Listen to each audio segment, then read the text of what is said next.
finished with all the different lenses, so now we've kaleidoscopic vision. We can think about our research plans.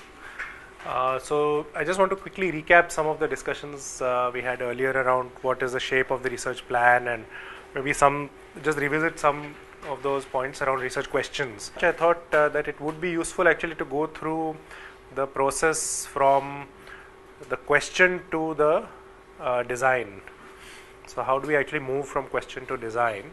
Obviously designing is contingent on the kinds of approaches you take, but I think just discussing this idea of what is a fixed design, what is a flexible design, how can we mix different approaches, different lenses in our design, and when we should do that and when we shouldn't, also might just help us think through the how to write up the research plan. So let's just start with the research plan template. This is something that was shared with you earlier. This is what we expect you to prepare and present on the final day. And we can go through this one by one in terms of what is expected here.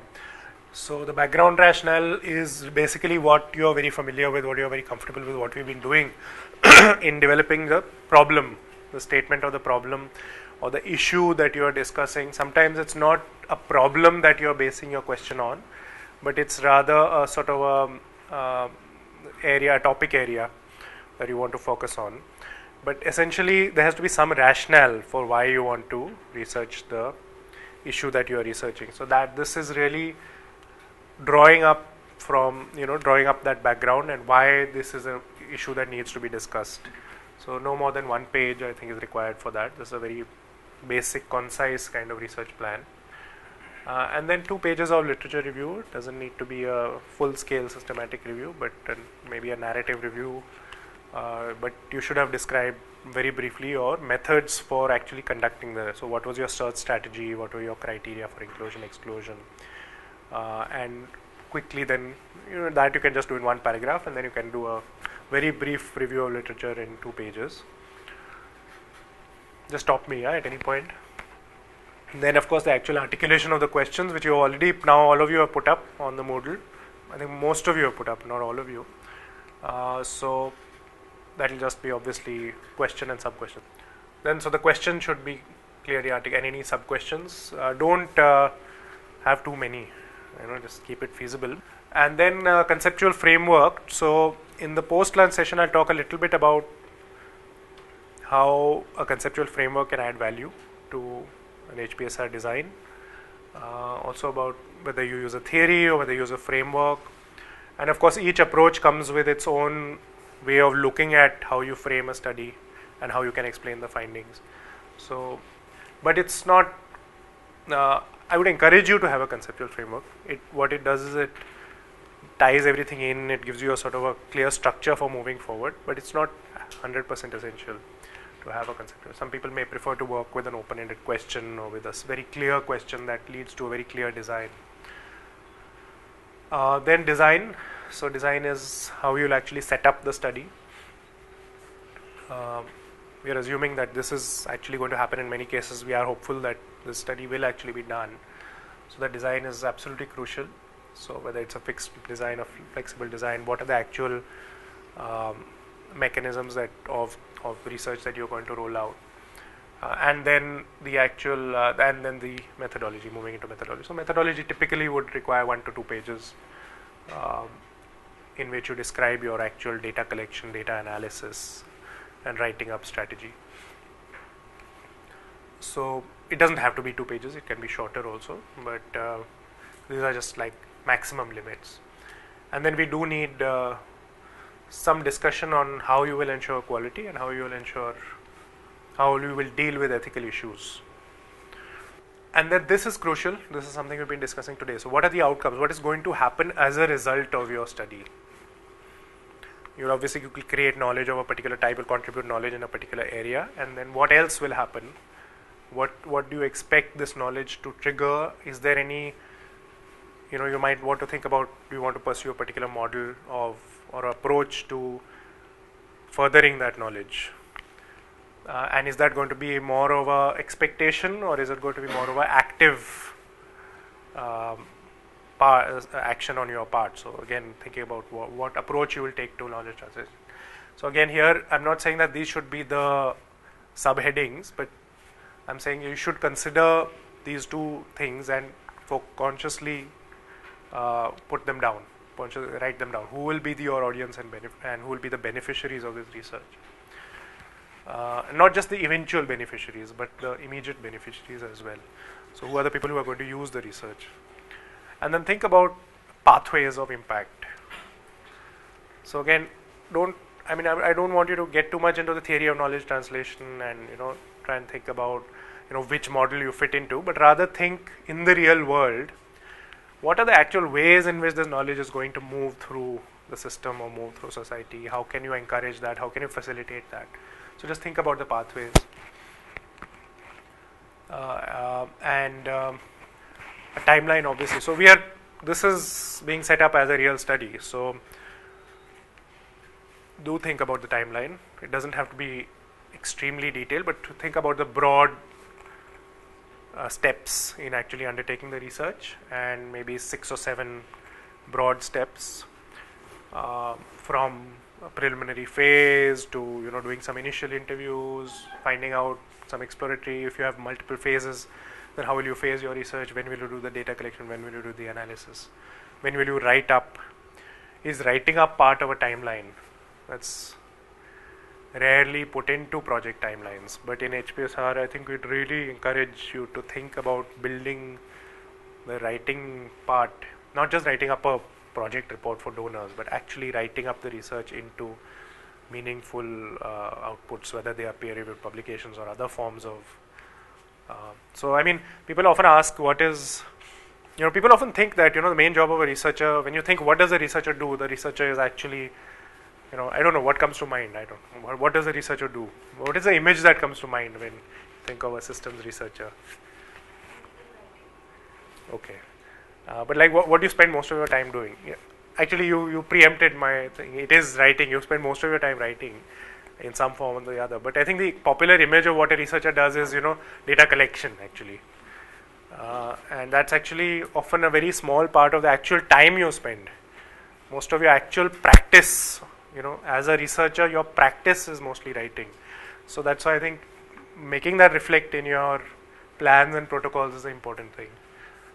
Even writing the plan is an act of writing. Going back every day after you've done your data collection and writing your notes, that's writing. Writing about your methodology, writing your reflections about your own role and reflexivity. So again, yeah, that's another thing we haven't mentioned, but in the methodology, please write a little bit about your positionality and your role. How do you see yourself doing this research? So timeline and financial plan as well. So financial plan, you don't need to go into sub items and all of that, but broadly think about what you'll need to cost out. Think about the actual what will go in. Will you need research assistants? How much of the time will you need? Will you need to cover for your own personnel time? All of those things. What actual activities are entailed? So we're not going into the details of that because this is not about we assume you all know how to write budgets, so we won't go into that. But we do expect that because often the financial plan has a significance for the study design. So what is the kind of feasibility in terms of the money you're able to generate or the money you will need for this, and how will that impact on the design? It's a real world we are doing this in. We can't just write blue sky research and expect it to get funded. We have to think pragmatically. So this is just to draw you to the pragmatics. Link your design to your financial plan, design and methodology to your financial plan. When we say research quality, we don't only mean purity. Quality and ethics means, are we serving our goals? And our goals are to do meaningful, ethical, useful research. So quality is not just about what the output you produce, but also about the way in which that output can be used. Will it be utilizable? Have you been policy minded while thinking about your research? So Rajni gave an example about that they said that private practitioners do better quality, practice better quality medicine than public practitioners. So this for me was a very classic example of high quality research done, if you just look at it in terms of the methodology, it's a very kind of, gold standard kind of methodology, very, clever scientists doing this work. But for me, the quality, it was not a high quality study because they weren't policy minded. They didn't think about the kind of repercussions that such a message would have, and such a simplistic message would have in the context of the real world. So that's actually, for me, it was a quality issue and an ethics issue. You can't just divorce your findings from the impact it will have on the system or on society or on discourse. Scope, so again, this is revisiting slides from day 1 and 2. Scope of HPSR, I think this is something we're all familiar with. So just coming back, rethinking, I'm repeating again now what we've done. Distinguished by issues and questions, not by disciplinary base. Includes research focused on services as well as promotion. Concern for global and international issues as well as national and subnational issues. And I think both have been covered. All this spectrum has been covered in some of the questions that you're talking about. Both research on or of policy, but also research that explicitly seeks to influence policy. So it needs to be policy minded. So it's research about policy and about how policies decisions get made and about how systems perform, but also it is policy orientated. So we want to bring about change in way people are making decisions. This is a broad sort of map. This is just from one of the frameworks. These are the kind of topics we can inquire about. Yeah. So the hardware questions, software, the interface between hardware and software, decisions at every level of the system, and the system in its environment and context. And we can expand that to even like social, political, in ecological context. If you want to look at, broader domains, how the system interfaces with, what is the relevance of social determinants on systems, what is the relevance of environment. So those sorts of questions also. And you can investigate questions at all these different levels. Again, scope on HPSR is not clinical or basic science, not only rooted in the economics questions, although those are important, and not focused on some of these issues. I think now are we all kind of quite comfortable with the idea that we are not really looking at disease distribution, causes and interventions. I think that we were quite comfortable to start with, but it's been good to reinforce that.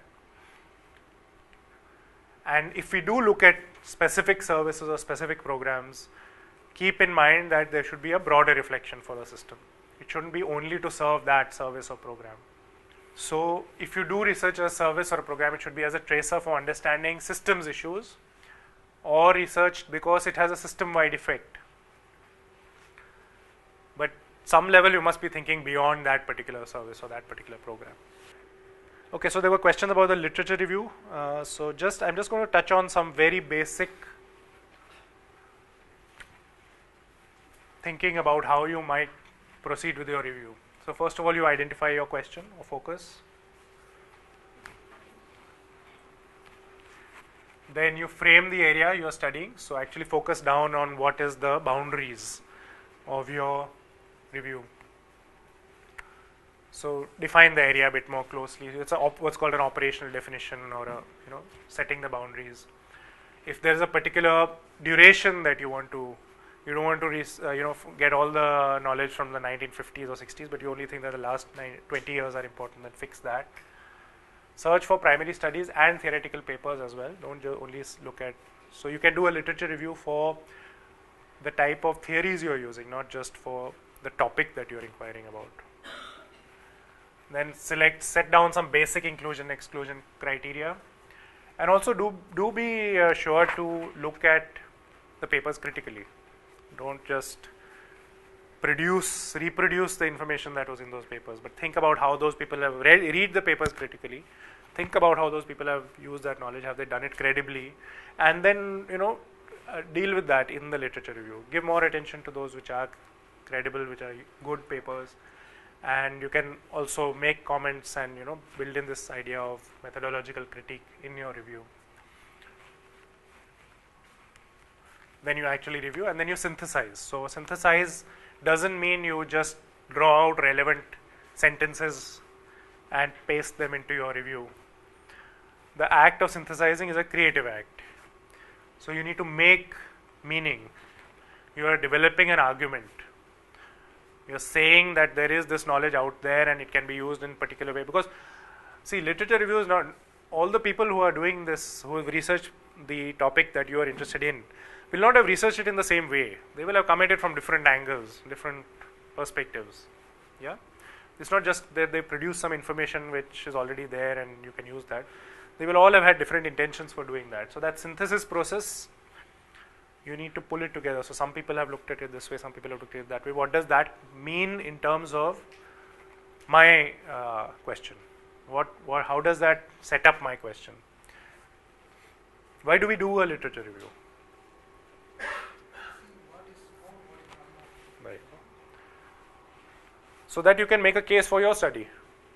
You know what there is out there and what is not there. So if you find that somebody has already answered the questions in the setting that you've done, why you shouldn't be doing your study at all.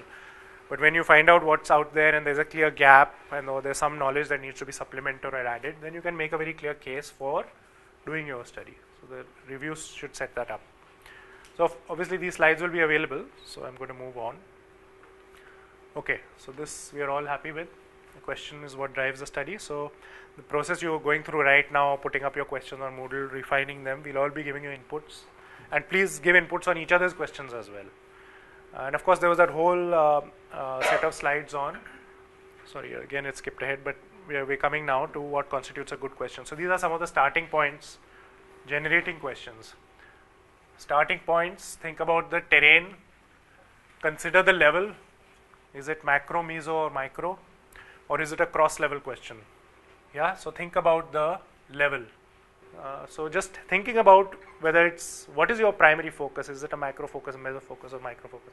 That might just help you think a little bit more clearly about your question. And consider these sorts of questions. What are the research users' ideas, what past work, what disciplinary perspectives? Okay, so let's just put that aside for now because we're coming to that in the next slide in terms of whose ideas are being but think about this one. I think this one's more relevant here. So is it, are you trying to evaluate something? Are you trying to be strategic and prospective? Or are you trying to explore and explain? So exploring and explaining is also different. So exploring is pretty open-ended usually. Explanatory would be, are you trying to find an association between two different phenomena? Okay, so whose ideas, whose position are we taking here? When we are asking this question, from whose position are you asking this question?